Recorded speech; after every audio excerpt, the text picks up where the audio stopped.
What is up, my card gamers? It's Gun Gaming here, and I'm going to give you a few more quick tips today. First off, I think best thing to do when you are first picking up this game is learn the cards, and I'm going to show you a couple of great ways to learn them. You're going to look through my deck of cards and be like, I don't have any of those, and that's true, you don't. You'll get them over time. But what you can do is come in here, you can look at all unowned cards in show. You can also delete the all variants, which will give you a clean look of all cards that you have, deleting all of the extra variants. All of the grayed out cards are cards that you do not currently own. Yellow Jacket and Lost are pretty cool because they cost 0, by the way.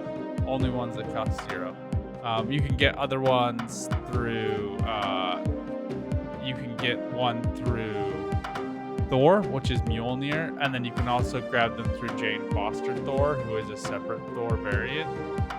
So looking forward to seeing other variants in the future.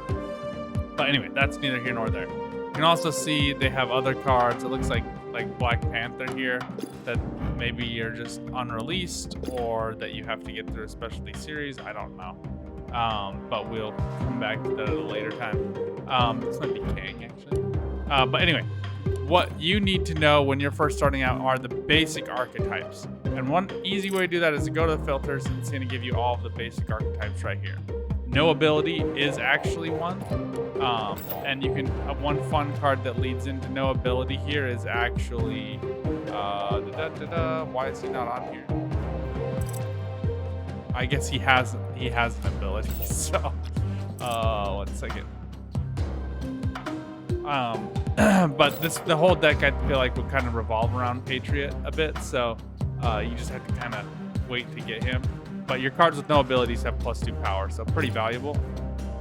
And you can see no power cards, no ability cards are pretty strong in terms of pure value. White Tiger obviously has one, but Tiger Spirit doesn't. Same thing with Debris. Same thing with Debris. Debris obviously has a skill. It is to add all the rocks, but none of the rocks have power. So that's a quick and easy way to do those. Same thing with Hood. Though Wasp doesn't have any power, the Hood creates Demon. So that's one good way to do it. And then Bucky Barnes creates Winter Soldier. So note that there are cards that you kind of have to like build up to give you no power. Ultron will give you all the drones. But Hulk here, Abomination, Thing, Cyclops, Shocker, all cards, and Misty Knight. You start with these no power cards, so if you get Patriot pretty early, that could be a good option for you. It's not phenomenal, but it's not bad either. They are good value, and Hulk is kind of the anchor for round 6 value cards. If you can't put up 12 or more points, then you risk losing. So that's just a separate aside. Just a quick tip there. So other ones that you have, you guys have seen my on reveal deck. This is one of my favorites. On reveals I find to be some of the best value, and that you get them really quickly and easily. The only trick is to play around Cosmo a bit, but that's not terribly hard. He can only play to one location, and you can actually nullify his ongoing. Oh, I guess you can't actually, because she can't play the on reveal. So Enchantress is really good for nullifying some other ongoing cards like Devil Dinosaur. But there are tons of on reveal cards. I feel like they've really leaned into this archetype the very most. Then ongoing is the other big major archetype that you see a lot right now on ladder. Good value here, not as many cards, but they have Devil Dinosaur, Onslaught, Claw, Iron Man, Blue Marvel, and Khazar are kind of the big ones that a lot of people are currently playing. I don't feel like Null and Omega Red really have enough cards inside of their archetypes to work out really well, but Omega Red, if you could get him to go off with Onslaught, would be like max value. You just have to be ahead by 10 points, then you get +4 at all of the locations. Thanos is really gimmicky. I obviously haven't had him unlocked, but I don't really see the value here. You have to draw all of these, and they all cost energy, so you do have to play all of them. And then once you get them, you still have to play down Thanos to get the +10 power to him, which gets him to 18, and I don't find that that's as valuable as the other archetype, which is Discard. Apocalypse plays really well in a discard deck, and I find especially Lady Sif works really well with him because she's always going to discard. Basically always him unless you have Helicarrier. You could use Sif to discard Helicarriers. We're allowed to get 3 random cards to your hand. That's not the best deal, but it could work. And then Gambit is going to be random. Colleen Wing is good value in that she's 2 for 4, but she discards your lowest from your hand. So you would want to target her onto like Swarm so that you could get 2 0-cost copies in your hand.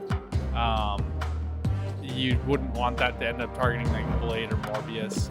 And then you do want to try to play out a bunch of cards from your hand so that you can get Apocalypse.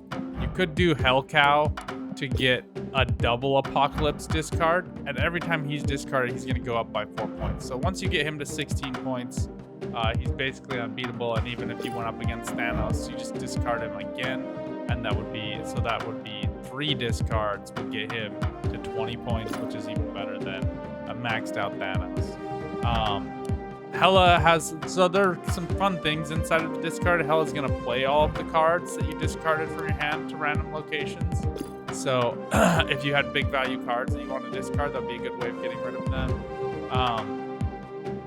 And then Dracula can discard a card and gain that power. So this could be really helpful in making sure to get... Because one problem that you'll end up having is this deck usually works pretty well with Strongman.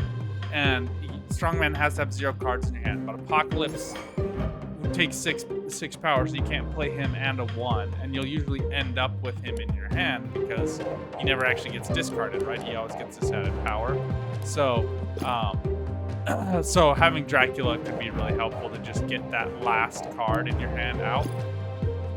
I haven't really seen anybody with him. He's usually a card that people get on random, usually through one of the Shield members. So let me show you what I mean by those Shield members. Agent 13 is one of the first ones that that most people will get. And she's going to add a random card to your hand. Maria Hill will add a random 1-point card to your hand. Nick Fury will add a random 6 card. And then you'll also can get here, let's just type in. You can also type in keywords here. You just type in random. So Maria Hill, add a 1-cost card. So I actually think Agent 13 is better than Maria Hill because the point differential here is she's only a 1 point, which is really easy to play. And she has a net value of +1 on top of her energy. So she's playing for 2 points. Maria Hill is still a net +1, and you're getting a random 1-cost. And 1-cost cards are very across the board. Like you could end up with something cool like Agent 13, or you could end up with something trash like M'Baku, who is not supposed to ever come to your hand. Which, by the way, you have like a 6 in 10 chance of drawing him, so I don't think that he's ever worth adding, but that's just me. I think the Wakandans need some serious help, but I'll get to that in a different video. This will move them randomly. Coulson, here we go. Add a random. I think Coulson is actually one of the best because you get a random 4-cost and a 5-cost to your hand, so you're getting 2 cards. He costs 3, and he's worth 4 points, so his delta is 1. Fury is going to give you a delta of 2. He's 5 for 7, which is pretty good. That's like equal division. And he's going to give you 3 6-cost cards to your hand, one of which will often swing the game in your favor. The problem is that his deck is very gimmicky without a guaranteed payoff that you can draw with a 6 in 10 chance. So, not my favorite archetype right now. I don't even own the cards, so I haven't played them a ton, but I have drawn them through Agent 13 and through locations that give you random cards, like X Mansion. We'll just put 1 on the board. So that's that archetype. I think the other one that you really will want to look at is Move. Is really fun. Move is a really fun archetype. Dagger's pretty cool. Every time she moves, she gets +2 power for each card your opponent has there. So Cloak and Dagger obviously go together, which is kind of a cool combo. So Cloak allows you to, both players can move cards to this location, and you're trying to like bait people into moving cards to where Dagger is going to go. and you can take over. So the nice thing about Cloak is you can just drop Cloak down on a location that already has a bunch of cards, and then move Dagger over to it. Otherwise, I don't think that Cloak is that good on its own. There are some things that you could get some value with, but I think that the best value in this deck is actually Multiple Man and Vulture. The more you can move Vulture around, +5 is ridiculous value, and he's only at 3. So you can get 8 for 3 just by moving him once with Heimdall, which most of the time is what you're looking for in this deck. But if there are other movement options available to you, those can also be really good. I will just note that there aren't a ton of movement things. Iron Fist is one of them. So Iron Fist on the Vulture is a really great play because he's going to automatically move Vulture to the left. There's not really a lot that you can do on the player side other than Cloak and Doctor Strange to move to the right though. So just kind of be aware of that. There are cards that you can use to pull opponents' cards. So Polaris is going to be one of those.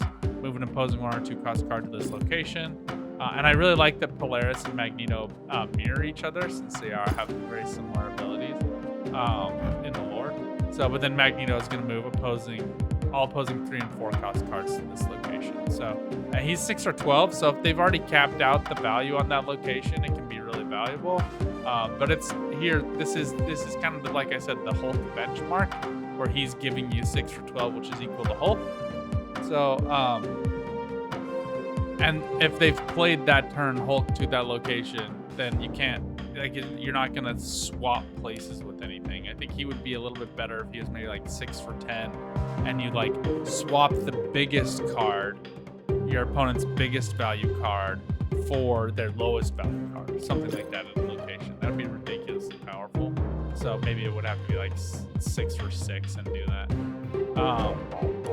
If this card moved last turn, if a card moved last turn, this costs 1. So Miles Morales will play really well on that deck. Professor X will shut that down if this ever gets really big. Captain Marvel will move on her own.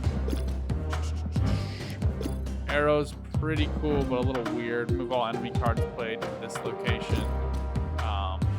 So one fun thing you can do with that is there's one location that will like just Fisk Tower, and very similar to him, when a card moves, you're on turn 6, destroy it. So, excuse me. So you can use Arrow to, I mean, obviously not, you'd have to play her on turn 6 with Kingpin, but you can use Arrow with Fisk Tower to kill all cards that the opponent has. So, if you're playing on a Fisk Tower and you fear that your opponent might have an Arrow, you might just want to fill it up so that nothing can move there.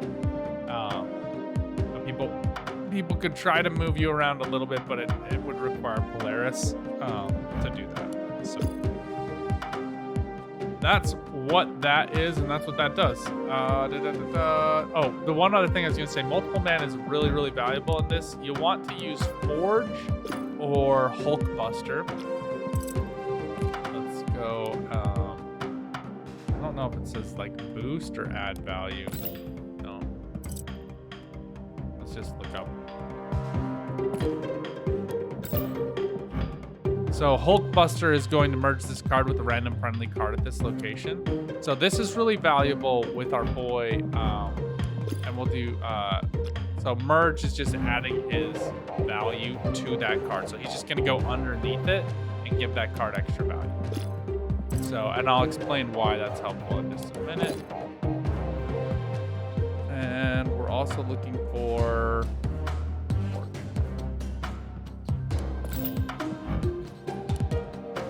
give the next card you play +2 power. See, I feel like I wish that they had better keyword descriptions so that you could search for these. So, but anyway, if you played Forge and then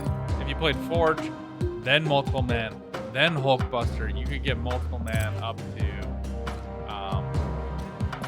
starts at 3. So you go from 3 to 5 with Forge, and then 5 to 9 with Hulkbuster.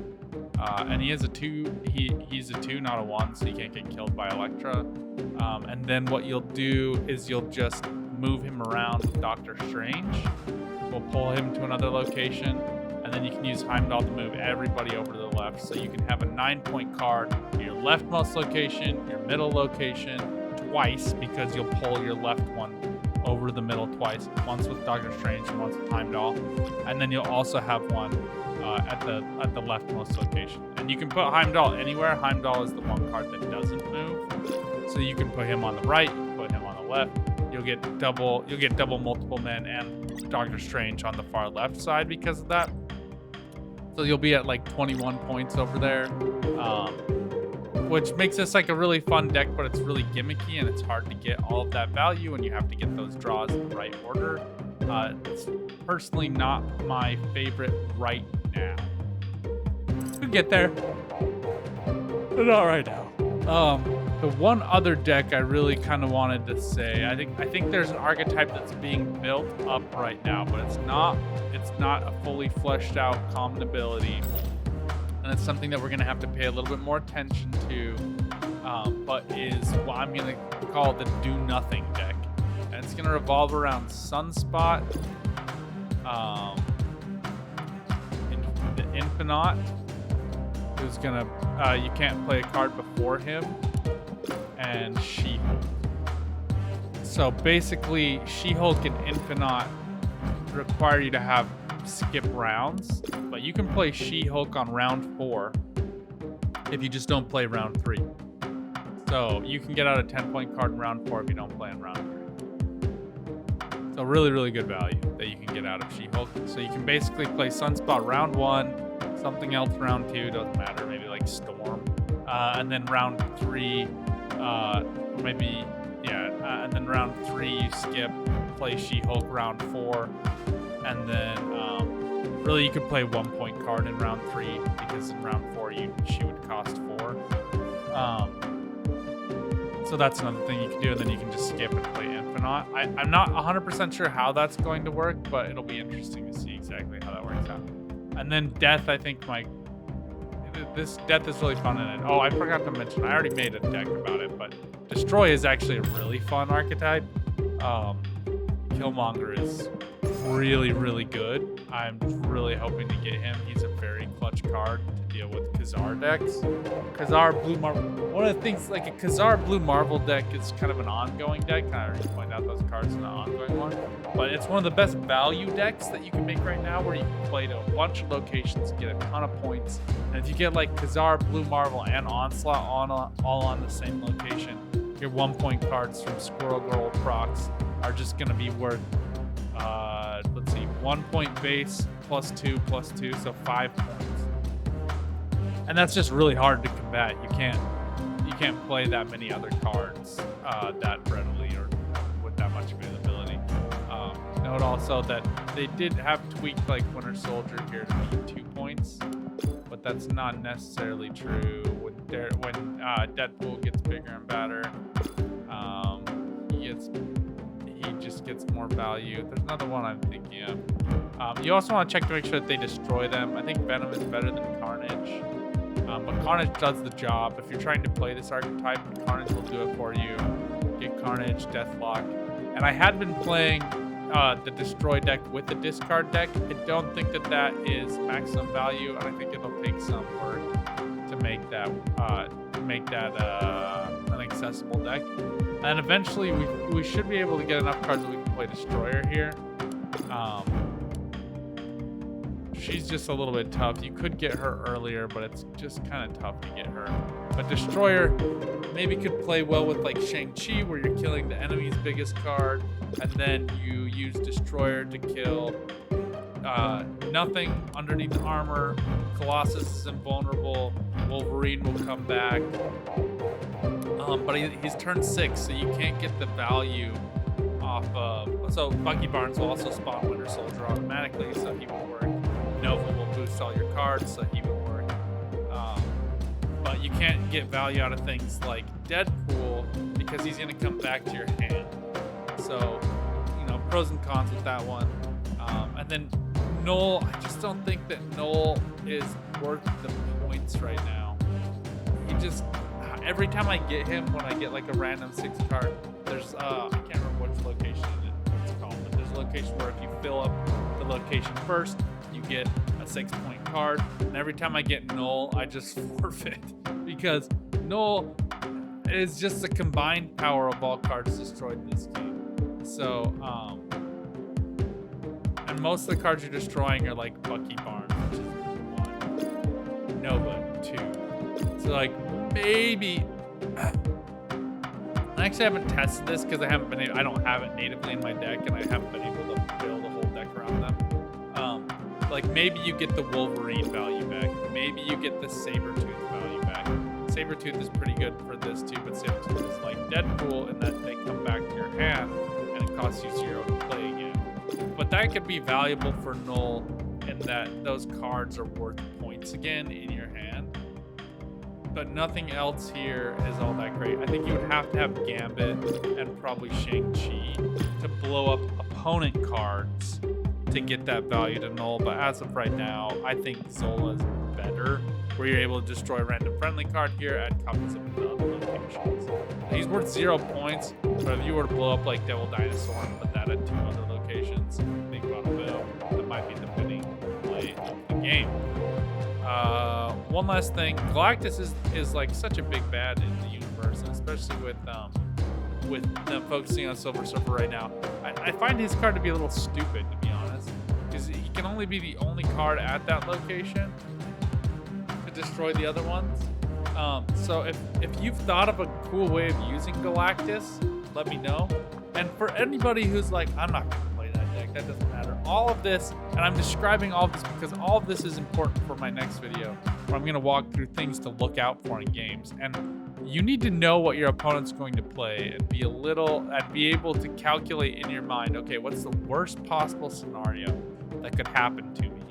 I think Destroyer is going to be one of those cards, and I love payoff cards that are like Destroyer, that are just totally unexpected and really difficult to calculate.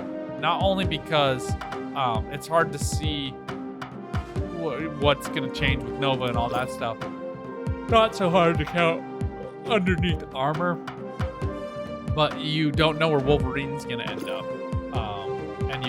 And honestly, how you sequence, you'll want Nova to be on the far left, by the way. Or sorry, actually on the far right. Sorry, I said that backwards. You want everyone to die and convert first. So you want like Bucky Barnes to die and turn into Winter Soldier by the time that Nova shows up or dies. The points from Nova show up.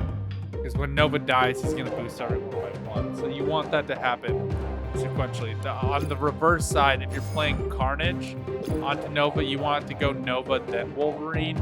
That way Nova will die, boost Wolverine, Carnage will eat Wolverine, and then Wolverine will spawn with the +4. So this is also part of like Order Resolve in this game. Cards that are played with reveal abilities always happen before the location interacts with them. But also whenever a card has reactive text like this, when this card is discarded or destroyed, played at a random location, this happens like I actually need to check this.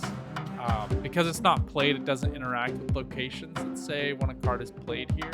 But I don't know.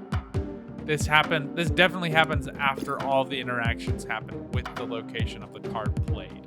So if you were to play Carnage onto a location that's like boost a card here by 3, that will happen. He'll get boosted by 3 before Wolverine comes out of your deck. So anyway, you can go back and watch my Destroy video to see how some of that works. But just note that the important thing for you is that when you have Nova down, you want Nova to boost Wolverine before Wolverine gets eaten by Carnage, because there will be a period where Nova will boost everything and Wolverine is just missing from the board. So he won't get that boost. Angel is another good example of this, where if he's in deck and he comes out, Carnage will eat Nova. Nova's death will proc Angel, but Angel won't come down until after Nova has been resolved. Anyway, I think that this is one of the more fun archetypes to play, just to play it. Not that it's honestly all that good. The one thing that I will say is I think that this deck is one of the better counters to one of my favorite decks, which I've already kind of done. I call it the My Cards deck. So this one is just basically revolves around Moon Girl, Devil Dinosaur, and I think that this is the best deck in the game right now, to be honest. And you just need to, if you get Moon Girl and Devil Dinosaur in a location in your hand which allows you to duplicate Devil Dinosaur, you basically win, unless there are locations that really negatively interact with that dynamic, or the opponent plays something wild or gets super lucky draws, something like that. But that, all those things are going to happen. This isn't a 100% win rate deck, but this is how I've climbed ladder. The one deck that really does well against this, Destroy does all right. Destroy has a better chance, but the one deck that's very good against this deck particularly is Discard, because you don't want to discard any of these cards. And when you steal these discard cards from your opponent, they clutter your hand and you don't want to play them. So you're kind of in this like weird position where like you can't take anything good from them. White Queen usually gets Apocalypse when he's usually a max of 12. So Devil Dinosaur still plays for more, so you're not going to end up playing Apocalypse. And if the opponent plays a Sif well and a Swordmaster well, or Blade and Colleen and Gambit, whatever, if they organize all of these in a good sequence, they can get him up to a higher score than what White Queen will have stolen it at. And typically you're wanting to actually play Moon Girl at turn 4, then Devil Dinosaur again. So White Queen's not even the card you necessarily want. She just gives you some flexibility in the event that you miss Moon Girl, especially, but sometimes also if you miss Devil Dinosaur. So that's it for this video. Thank you for watching, friends. I hope this was helpful and instructive. Is there more you'd like to hear about? Do you think I missed something? Is there a hidden archetype you think I should have paid attention to that I missed? Let me know in the comments down below. Till next time, good luck out there. Have some fun. Keep on gaming. Bye for now.